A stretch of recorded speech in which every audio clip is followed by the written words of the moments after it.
Welcome to another episode of Behind the Dreamers with the Starter Girls. I am Jennifer Loading. And I'm Brianna Drelis, and we're talking to the creators, the dreamers, the magic makers, and the achievers. These are our friends, these are your friends, and they are living the extraordinary. Today's episode is brought to you by Walt Mills, photographer of Glad Models Agency. If you are here in the Dallas or surrounding area and looking for some photography work, check out Walt Mills. You can learn more about him and his work at photosbywalt.com. All right, we are super excited. We have a guest on here today, Mark Blomsteel. I'm so excited to have him on here. Finally, we get to get him on and chat about what he has going on. So to our audience, real quick, let me tell you a little bit about him. He was born and raised in Rotterdam, the Netherlands. He was diagnosed with a genetic eye disease at an early age that would leave him legally blind. He started writing music at the age of 11, and by the time he graduated from the university, he had already had his radio show and worked for MTV networks.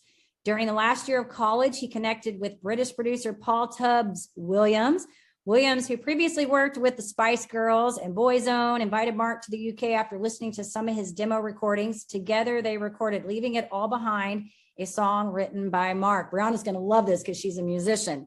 Mark worked with Fred Vale, former producer of the legendary Beach Boys, who introduced Mark to a team of the best studio musicians, including band leader Chris, and I'm hopefully not going to butcher this. Is it Lusinger? Yes, Lusinger, yeah. Awesome. He played on every Garth Brooks album, which I love Garth Brooks, have several of his CDs in my house, and recently worked again with Mark to record his latest album, On My Way, releasing later this year. Exciting stuff.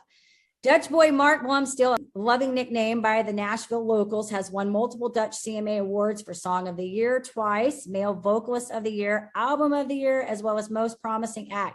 He also performed at Europe's biggest country music festival, Zurich, Switzerland. So welcome, Mark. We're so excited to chat with you today. Yeah, thanks for having me. So many good things. He sent me his bio, Brianna, and I'm like, let me get all the good stuff. He's got so much stuff. I got to get all the important stuff. A lot. So, that was a lot. Yeah, you should be like, hey, look at this. This is awesome. You've worked hard. Yeah, it is. I mean, it's been a fun ride so far, but still not where I want to be. Well, isn't that how it goes, right, in life? Yes, you always got to, keep dreaming, keep going. Yeah, I love it. So how long have you been in the States then? I started recording my first album in 2009, and then I made the move permanent. I think it was, it's 11 years in August. Okay. Wow. Yeah. So are you in Nashville? Right now I'm in Virginia. Okay. Back to Nashville on Saturday because we're doing some more recordings next week. So that's always exciting. That is exciting. I know Brianna's going to, I'm sure, lots of questions for you today because you're just right in her zone. So we love it.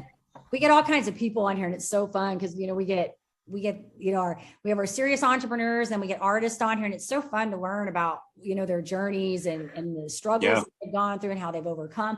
But I think that the common thread that we find, and we've had people come on and say this, is that everybody really loves what they do. And I think that's what makes us kind of solidified in what we do, is that we have a passion for whatever we're creating, whatever that be, right? Yeah, correct. I mean, that's the most important thing. And that's why I keep doing it, because it's not like I made a couple $1 million.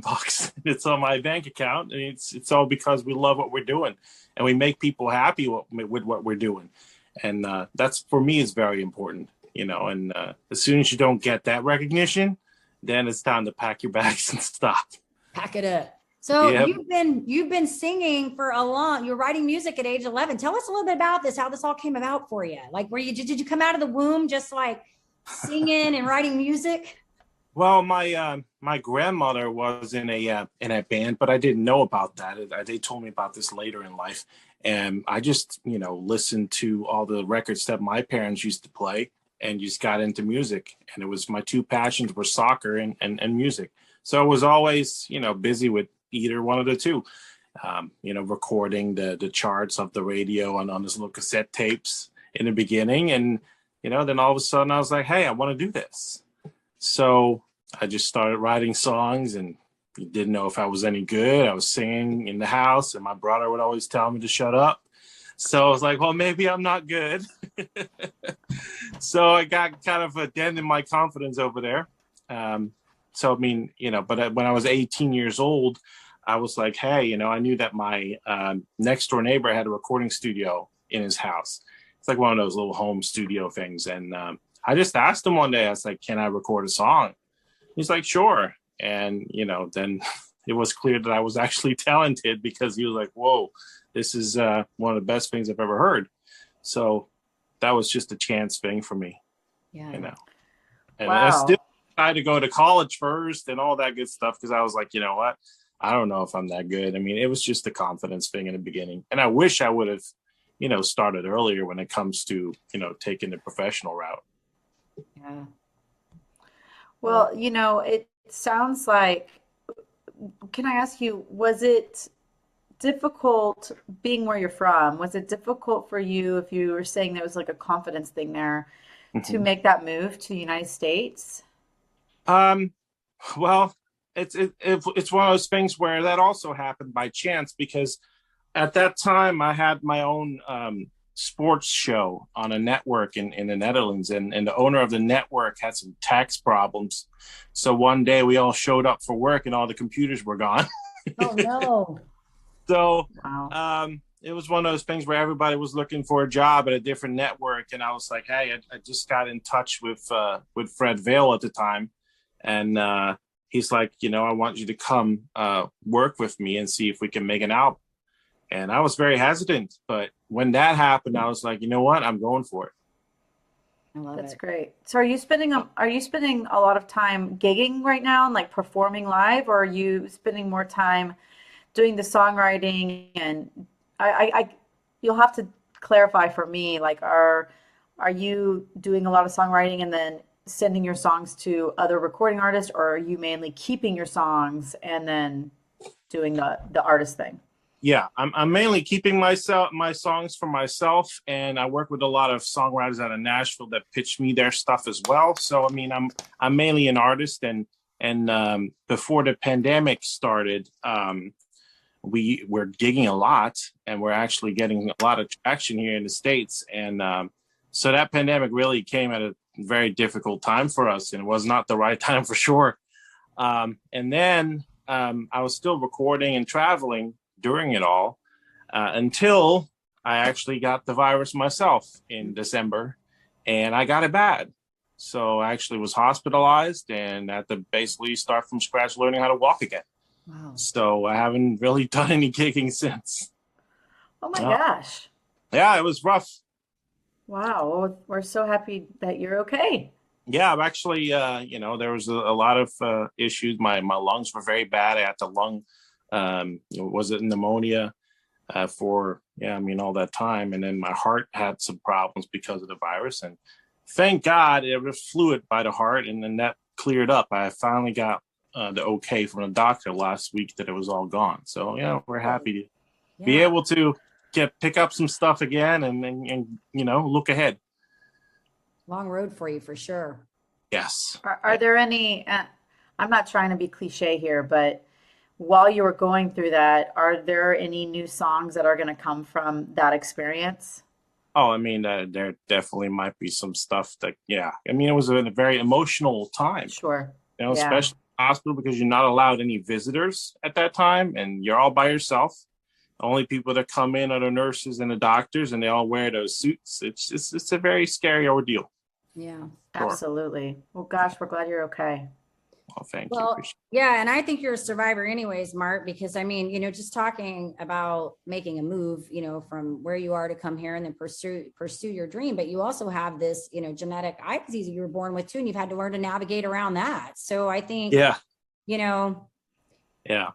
I mean, that was tough, especially in a country like this where you actually need a car.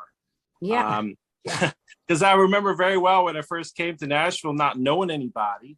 My engineer at the studio would always pick me up from my extended stay hotel, and I was staying there for I think it was 90 days. So it was a long period of time, and I couldn't do anything. I was stuck in that room for a long time. That's where a lot of songs came from as well. Yeah, I can imagine. So, yeah, but I mean, then you start, getting to know some people and go to songwriters, nights and rounds and stuff like that. So it got a little easier, but still, you're always having to rely on somebody to go somewhere. And back then there was no Uber or anything like that yet. So, Yeah. I mean, thank God for that, it's making things a lot easier these days.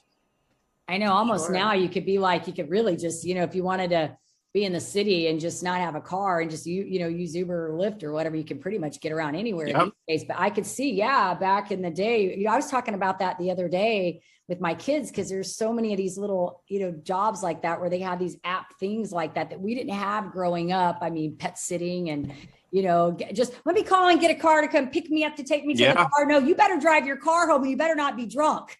Yeah. You better I remember give you a ride, it was tough because we didn't have cell phones at the time either. Right. So, and I remember my producer, that same guy, Fred Vale, he could be, some kind of a bad word.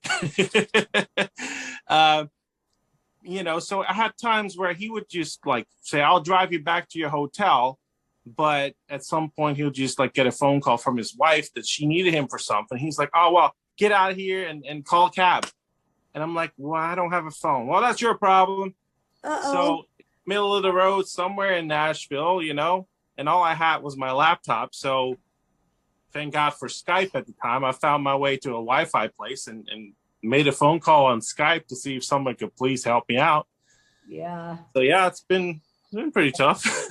Imagine, how did we ever get by in the olden days, right? I remember, I laugh about this all the time. This little car I had when I was in high school, and it was my very first car, and it was a Lemon, and we didn't have phones. We didn't have beepers back then either. Because remember, we went through the stint where we had pagers for a while. We didn't have those. So I just remember breaking down on the side of the highway and having to run on the side of the road to go find a payphone at this mobile home construction site. Yeah, that's the things we used to do. And now we would be like, do you want your kids even doing that? No, it's like crazy times for sure, right? Amazing we made it through. But you're definitely a survivor, and I love that you're following you. And you've done some really, awesome things. I didn't even know about this show you were talking about. You had this show, in the Netherlands before you came here. So you've done a lot of impressive. That was a lot of fun. That was, interviewing all the soccer players after the games and stuff. So went all over the country of Holland, going to all their stadiums and doing all the post-match interviews. That was a lot of fun. Yeah, absolutely. And then, and then you had a radio show. That was, I guess, is that the same? That was something else, right? Your radio show? That was something else. Yeah. Okay. Awesome. Yeah. You've done a lot of cool things and worked with a lot of awesome people. So yes, for sure. I mean, I'm blessed when it comes to that. And a lot of people were very nice. I mean, you mentioned Chris earlier. I mean, he's, one of the nicest guys I've ever met and one of the greatest guitar players. I mean, he's doing all the stadium tours right now with Garth, and, we're so proud of him, and hoping to see him again next week. Is actually be the first session. He's going to be on my session, but Garth is going to play a show in Alabama, and they need to rehearse for that. So that's my first ever Nashville session without him. So it's going to be interesting for me. Awesome. And he worked with you on this last album that's coming out, right? Yeah. He works on every album that I recorded, every song that I recorded on. Yeah. Wow. So it's been quite the relationship that we build. And, like I said, he's one of the nicest people in the world. Yeah. That's awesome. Awesome. Brianna, did you have a question? She's studying over there. We're talking about Chris Jansen, right? Chris Luginger. Yeah. Oh, how do you spell his last name? Mleuzinger. Oh, wow. Yeah. That is so cool. I love that. So I have a good friend in Nashville who is actually from my hometown of Richardson, Texas. Okay. But she is a songwriter. She's a singer-songwriter, but her name is Heather Morgan. And Heather writes for a lot of people. So I'm just wondering if you've ever crossed paths with her. And if not, you definitely need to meet her because she is a special woman. But she's part of, she started Girls of Nashville with two other ladies. And then she's definitely part of kind of this like female songwriter crew in Nashville that was kind of 20 years ago, basically getting in with the boys, the Nashville boys, as a woman, so, I mean, kind of, it's changing a lot now, but when she started, she was definitely always the only girl in the room. Right. There weren't very many, huh? Yeah. Yeah. Well, I Yeah. mean, So, I remember myself when I first came to Nashville. I mean, there weren't very many foreigners at all. That's why I got that nickname. And it wasn't very busy at all either. And now it's so crowded. I mean, in the space of 10 years, I mean, that city transformed into like little Los Angeles. It's crazy. I mean, yeah. none of the locals really liked going downtown anymore because it's just too crazy. Yeah. No, I was there for the very first time about 4 years ago. And the Eagles were, the Eagles had a show there. So we wanted to go see the Eagles. We went to the downtown Nashville big place and Right, the Bridgestone Arena, yeah, probably. Bridgestone Arena. And we had a really nice time, but I felt like I was in Las Vegas, Yeah, honestly. yeah. It was it was exhausting. Like I couldn't believe I just couldn't it was crazy. It was like really, really insane. So Yeah. it I wasn't mean, exactly what I was expecting. And we had a ball, don't get me wrong, but like I tell people, I'm like, get ready. Like it's yeah. Vegas. It's Vegas in Tennessee. When I first came there, it was not like that at all. You know, you could walk downtown and there was nobody around, especially during the day. And I Hmm. mean, at nighttime, it came up, came to life, but nothing like it is now. I mean, Nothing. 10 a.m. people are already like partying. Yeah. I mean, people are in the But streets and I partying at 10 a.m. It's insane. Almost like New mean, Orleans too. always hear people going for a weekend to Vegas. Now it's going in for a weekend or bachelorette party to Yep. Nashville. My Yeah. daughter just went there not too long ago. I haven't been to Nashville, I feel like, in years. I went there for a leadership conference back with one of the companies that I was working with, but it was many moons ago. But my daughter just went to Nashville to see a concert there. I'm talking probably like in the last couple months. So, yeah. Well, I heard that Nashville has also taken over the title of Bachelorette capital Yeah. of the world. It used to be Vegas, but it's now Yep. Nashville. Hmm. That's what everybody, complains about in town. I bet, especially the people who have been there for so long, and it's just not the same Nashville, right? No, I mean, it's one of those things like they want to, go with the times, I guess. So it's kind Sure. of sad in a way as well because all the old buildings, a lot of studios at Music Row is just, they're getting rid of it almost. They're building condos, hotels, and all the studios are gone. Yeah. Yeah, it's sad. Yeah, It's really it's just sad. history that's gone. I mean, and all those, so-called mega stars that are like owning their own bars now downtown on Broadway. That Yeah, didn't be like that at all, and they're just taking over. yeah, I hear you. So They all I do have a question. Oh, go ahead. they all gotta have their little place, I guess, their own bar. The thing. Yeah.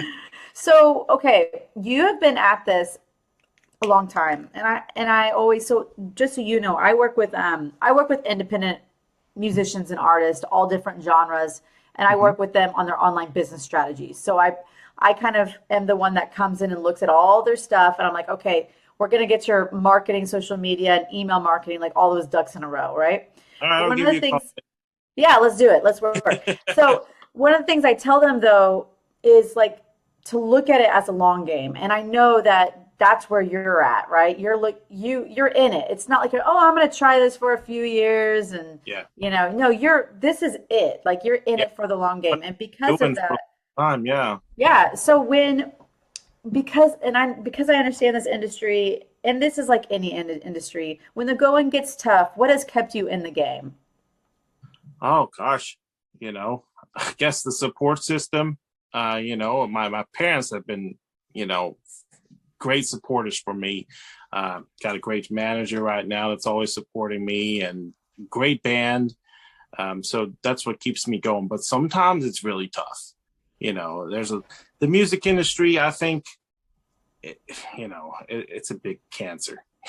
It really is. I mean, people are rude. They don't call you back. They don't email you back anymore. It's very tough to deal with these people. It's tough to get ahead, but for me, it's always the passion. It's just a passion in me that needs to create, needs to make music, perform for people, make them happy, make them feel something. Mm. And And that's really what keeps you going. But I mean, I have it every couple months where I'm like, I'm done. I'm out. Yeah, exactly. I mean, it's that tough, and I'm the type of person, I always like, when somebody emails me or messages me, I'd like to respond. And if I do that to someone else, I kind of, want that in return, but that just doesn't happen anymore, it seems. So for me, that's very annoying and frustrating. Yeah, but it's the passion, right? That's what Yeah, keeps you there. yeah, definitely. Well, and clearly you Well, have a gift. I mean, you're an yeah, award-winning artist, songwriter. yeah. I mean, Can you tell us a little bit about that? it's one of those things where in the Netherlands they have the Country Music Association as well. It's not as big as it is over here, of course, but there's some big artists out there for sure. And first, when I moved over here, I would always record my music, take it back to Europe because it was an easier market to get into, I thought. We played Zurich, we played, places like Belgium, England, Germany. So it was a lot of fun. But at the end of the day, I still had to go there every time, and that cost a lot of money. So I was like, well, at some point, I'm focusing on the US market. And that was around 2019 when we really started doing that. So it was right before the pandemic. Oh, okay. So we released an album, got some traction, got some first shows, and everything started looking up. And then that hit. And yeah, I mean, we had to start from scratch, basically. Put you backwards. Got it. Yeah. All the artists that were booked already at that time, they're automatically putting them in for the next years to come. So it's hard to find a spot at the moment. So yeah, and that's also a very frustrating thing for us at the moment. But we keep going and do a lot of fun stuff, keep recording and doing what we got to do. And like I said, I had to get my health back as well. So I'm happy to have my first flight again this Saturday. So I'm excited. Fun. Been a while. Yeah. So Mark, tell us a little bit about this album that's releasing. Yeah, we're releasing a single first very soon. It's called Tennessee, which is a very exciting thing for me. So I signed with a label called MC1 Nashville, and it's affiliated with Sony and the Orchard, okay. Which of course is one of the biggest distributors in music. So we're working on that, trying to get that released. I mean, and I hate that part of music so much because I love creating and I just want the stuff to be out there. But then you get all these forms and contracts to deal with. I'm like, no thanks. This is not what I know anything about. And then it's like, oh, why don't you let your attorney or your lawyer look at it? And I'm like, yeah, I got one right next to me, Hey, I've got a really great entertainment lawyer for you if you need one. Well, there you go. I mean, I'm like, that costs a lot of money. I'm trying to make the money, not spend it. Sure. Yeah. And unfortunately, I think that's what happens to a lot of us when we enjoy doing whatever the craft is that we're doing. We really don't like to I call it minutia, because I'm like that too. I don't like minutia. I don't like paperwork. I mean, I can do that if I have to, but it's just not not where my gift of want to place my energy into, it's why I got out of accounting. You want to create, you want to do fun stuff. And I mean, that's the thing why I think a lot of musicians, end up quitting or not making it is because it is very expensive to actually record. And then you have a lot of home studios, but do you want that kind of quality or do you want the real quality? Yeah. So, I mean, I'm very fortunate to be able to have the recordings that I have at the studio that I'm recording at. I mean, it's one of the best in town. And that's one of the things I'm very proud of. I've had days where I was doing my pre-production in basically most studios have like a studio A and studio B, and a B is like the smaller room. So where they do pre-production. So I was doing pre-production going into the big room the next day. And in the big room, when I was doing pre-production was at that time, Jason Aldean in Alabama doing a version of Tennessee River. Just recording it right next door. And it was funny because I come to the vocal booth the next day and their lyric sheets are still there. And, those are the fun things and be like, hey, this is pretty cool that you're able to stand the same spot of those people. Yeah. So, awesome. Yeah. Absolutely. Well, love your passion for sure. And I think in anything you do, that has to be the driving force behind it. Oh, for sure. So what kind of date are we looking at? What kind of drop are we looking at for the single? Well, that's a good one because the drop should have been April 29th. But you know how it goes, it's paperwork and then this and that. So we were hoping for sometime this month, but I think it's going to be June. But I'm ready. Sure. So, it's going out. It's going out. Hey, let Mark reach out after this because let's talk about that release. I want to just make sure if you're going to be releasing it that you have like a marketing strategy behind it. Because here's the thing, like I see so many artists talk about the investment that they make to go to studio and get it, engineered properly and all of stuff, but then they don't like market it properly. So it's like they spend the time and energy and the resources to make a great product, but then when they put it out, they don't spend any resources or energy like pushing it out properly so that the most eyes, ears listening can get on it, right? That's for sure. That's for so sure. Anyway, and I know, and that's also the part that artists don't like because it's not the fun part. It's the business part. That's the hard part, right? Most of us don't have the resources as well. And then if you have a little bit of resources, where do you put those resources, Yeah. So it's a tough thing. Yeah. It's challenging at that. Yeah, it's what I do. But like anytime that I see artists, I just hate seeing missed opportunities because I believe that you can take a grassroots approach to a music release. I mean, I did it for my book. I do it for a lot of artists and whatnot. You don't have to spend 20 grand on marketing, I mean, you can take a grassroots approach and it may not have the biggest splash that, a high budget marketing release plan would have, but at least it's something. It's better than like crickets. For sure. Yeah, that's not what we're trying to do. That's for sure. Yeah. You're not looking for crickets? No crickets. Mark, what have you learned along this journey about yourself? Like, what have you learned through all this? That I'm pretty adventurous. I love that. Yeah.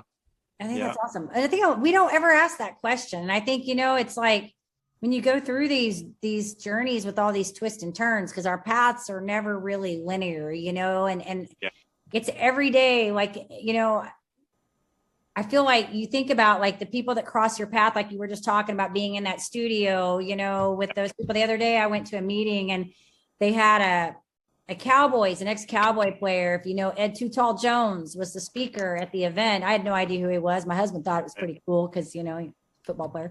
But, I think about this in our journey that we go through and the people, the paths that we cross with people and our experiences and all the things that we have to overcome and the pivots that we make. And I think it's so fun when you can really look back and say, like, what have I learned through this whole process about myself, and there's something powerful in that, There definitely is. And because you don't think about that, you don't really, stand like, what have I learned? And how do I feel about myself? And I definitely know that I'm very adventurous and also that I like being by myself sometimes, have some quiet and just, let it be me. But I mean, it's also like you said earlier, that's what I loved about Nashville, especially in the beginning. You could meet anyone and walk into anybody. And right now, nobody really likes to go anywhere anymore downtown because there's so many people. You get overwhelmed. I mean, I've had days where I just saw Taylor Swift walking downtown shopping, and nobody was bothering her. And nowadays that wouldn't even be possible anymore, You meet a lot of cool people, especially there. I mean, I was backstage at the Grand Ole Opry talking to what's his name, Kevin Costner, and that's all pretty normal in Nashville, but it was more normal back then. Sure. And I could certainly see the place where you come from that, sometimes you just want to be by yourself and, and I can get overstimulated on a very small scale with too many people. So, and we were just talking about this in a different episode, sometimes because you are your product, you're virtually your face of your product. And some days you just want to you guys are probably the same. I just want to shut it down. I turn the social media off. I don't even want anybody to contact me. Don't call me. I need that space. And then I go to bed and I regroup and then it's a new day again. So I can certainly respect that whole, that time that you need to have to. Yeah, a little shut off from the world, and I always love to just put my headphones on and listen to some music and not be bothered by anyone. Yeah. Yeah. Well, the more famous you get, the less that happens, I'm sure, right? The more you get known, and you're doing awesome stuff. So I have listened to some of his music, Brianna. It is good. I've listened to some of it. Oh, I'm excited to check it out. And I'm excited to hear your new single. I hope everybody is. I mean, it's a really great song. It's a very powerful song. Great. It's great. I'm excited for you. Talented. I love it. Yeah, and congratulations. I appreciate it. Thank you. Good stuff. Absolutely. So you want to do some fun questions? Should we do some fun? I think we should. I'm all for fun. You up for fun? Okay. Brianna, you want to start? I always let her Of course I want to start. Okay, Mark. In the whole wide world, since you're from the other side of the world, I would love to know your number one spot you'd want to travel to. Oh, I want to travel to. Well, I've been fortunate enough to have traveled a lot already. Yeah. So I'd like to go back to Sydney, Australia.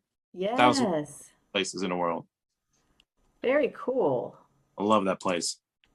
My oldest daughter went to Sydney, Australia when she was very young. She was in bridging from elementary to middle school. And I'm sure they have this all over, but there was these groups where I forgot what it was called, but it was like these adults would take a group of kids, and we had to go through like all these meetings, parent meetings and stuff. And so they took a group of kids and they basically went on a trip. And so they went to Australia, and Sydney was one of their stops. And then they flew, I think, into Brisbane, and then they went into Sydney. And so they went to the Great Barrier Reef, and they did all this sightseeing and stuff. And it was so funny. Okay. Yeah. When my daughter came back. Amazing. Great Barrier Reef.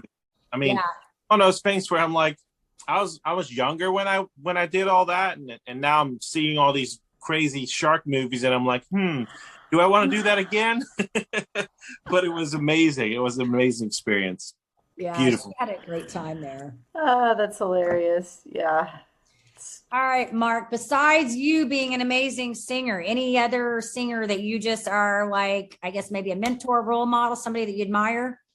I mean, I admire a lot of people. I mean, but I mean, I'm not like these. For me, everybody's kind of, on the same level. It's not like anybody's, I don't really look up to anybody. But I mean, I loved Michael Hutchence from INXS, for example. I have an album still from INXS. Yeah, I mean, he had everything, he had the charisma, he was great on stage, great looks, great voice. I mean, he had it all. I mean, when it comes to country music, I think George Strait's amazing. I have his album too. So down to earth as well, and then there's people like James Taylor, Freddie Mercury, stuff like that. It doesn't have to be like country music for me. It has, I love every music. Well, three of those four that you mentioned, I have an album from each of them. So I have a Queen album, I have a George Strait album, and I have an INXS album still in my back. Oh, there you go. Now you need a James Taylor one. Yep, it's the only one I don't have. Okay, what's your favorite food? Like favorite type of cuisine? Chinese, and I love the hibachi chicken stuff, and the Japanese steakhouse stuff. That's kind of my favorite stuff. A lot of rice and chicken. Rice and chicken. I like the Asian flavors. flair.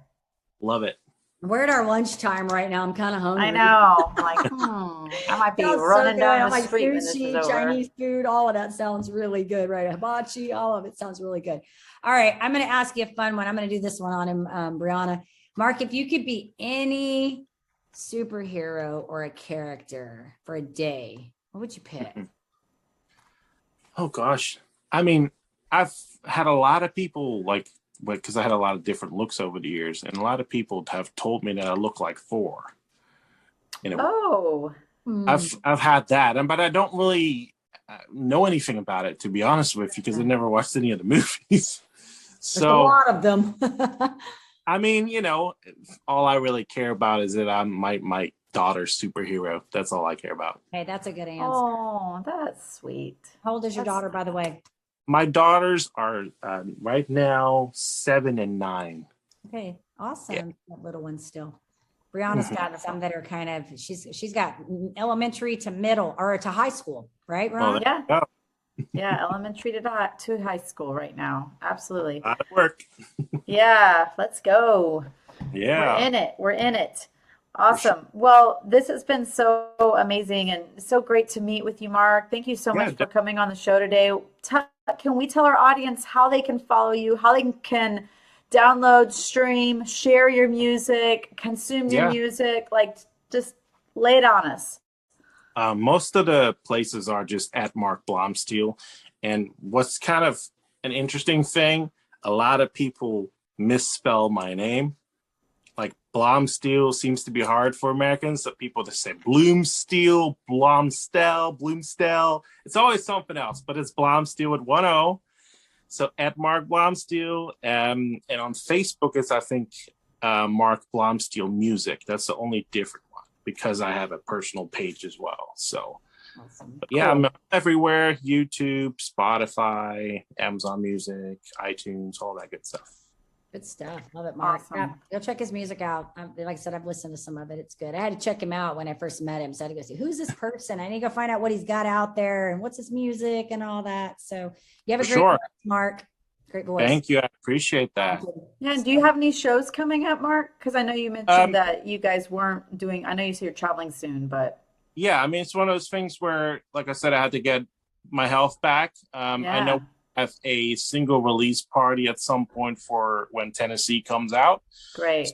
That would be my first time back. But I already did a rehearsal with the band, and yeah, that went pretty well. So I'm glad Good. back to myself. Taking that first step, right? Yeah. Well, I I mean, bet that's going to feel really good to get back on that stage. it's very scary when you know you're in a situation where it was. I mean, my lung doctor said it was a really, really bad scan that he saw. Yeah. So I'm lucky to be, where I'm at right now. I just had my birthday last week and I was like, I'm just happy to be here still. Absolutely. Absolutely. happy Well, for you. we're happy for you. We're going to be looking for this release to come out. So keep us posted so we can, follow up and then we can put something in our feed too to help you push it out. Sounds great. Let's do it. All right. So we want to say, of course, to our listeners, if you enjoy our show, please be sure you give us a rating both on iTunes and Facebook because we can't do this without you, and hit that subscribe button on YouTube. And I've got, say that again. That's an end of bell. I know that because my daughters do all this stuff all the time. Yep. Hit the bell, hit the like button. We have it on our thing. I think Walt puts a little bell on our thing that Yes. hit the bell.